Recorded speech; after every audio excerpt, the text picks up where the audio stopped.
Ampcus Cyber Daily News Bulletin. Let's dive into the cybersecurity headlines of the day. Ande loader malware targets manufacturing sector in North America. DarkGate malware exploited recently patched Microsoft Flaw in zero-day attack. Fortinet warns of severe SQLi vulnerability in FortiClientEMS software.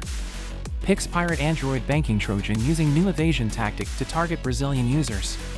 LockBit ransomware hacker ordered to pay $860,000 after guilty plea in Canada.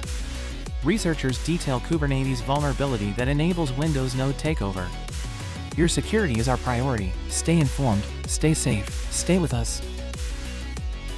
Ampcus Cyber, your go-to source for the latest cybersecurity news across the globe.